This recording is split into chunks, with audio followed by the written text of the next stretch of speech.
C'est une exposition qui nous réunit avec Sophia Lautrec sur la question du langage et de la parole, aussi bien de façon articulée, je dirais, que inarticulée, avec différentes façons dans notre travail à chacune de retranscrire ou évoquer cette question de la parole, d'une sorte de parole malléable, très matérielle, qui peut se jouer aussi dans des silences, dans des vides, avec des représentations graphiques de choses qui pourraient s'apparenter à du son, à des sons, du langage.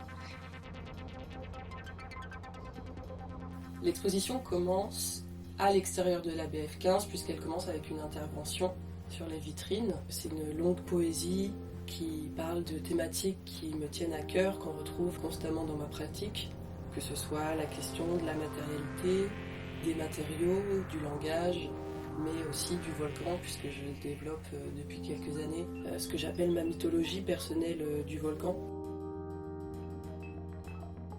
Dans l'exposition, tout de suite, au sol, on peut retrouver un poème et un poème 2, qui sont deux séries de vers soufflés. On demande à un maître verrier de souffler un vers, c'est-à-dire une ligne de poème, dans un vers, le matériau.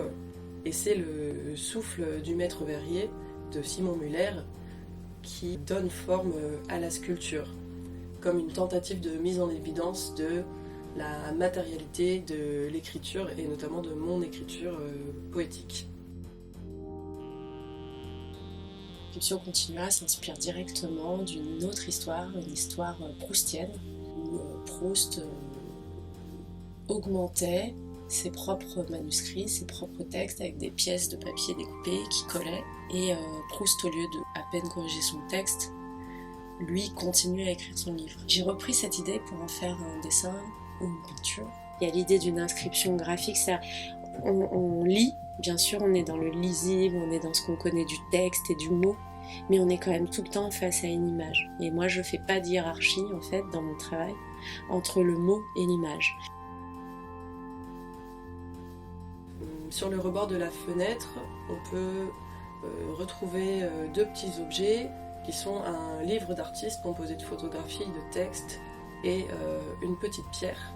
Et cette pierre est une pierre volcanique issue d'un volcan qui s'appelle le Fagradalsfjöll, qui entre en écho avec le livre qui relate de cette aventure de manière presque documentaire et aussi avec la vidéo que l'on retrouve dans le second espace de la BF15.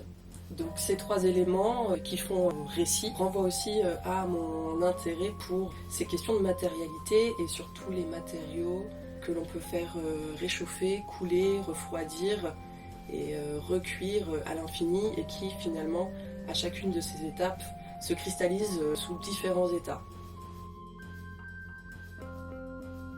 La 9e version est une grande installation murale qui agrandit le livre, en quelque sorte. C'est une double page de livre. On est tout de suite tenté de lire ce récit qui nous fait face et l'idée est qu'on soit pris physiquement dans cette lecture et qu'on ait envie de lire. Et si on rentre dans la lecture du texte, on est dans un récit d'anticipation, quelque chose d'assez poétique, mais où il y a une idée de temps comme ça, de temps futur, avec une narratrice. L'idée est de mettre les spectateurs en position de lecteur. Une lecture du corps, une lecture qui rassemble, une lecture où il y a de la polyphonie, où il y a plein de narrateurs, plein de personnages, où les choses peuvent être confuses, où les textes entrent en correspondance les uns avec les autres. Enfin, il y a vraiment cette idée-là de la lecture qui permet d'aller vers l'autre et de comprendre le monde, mais pas tout seul.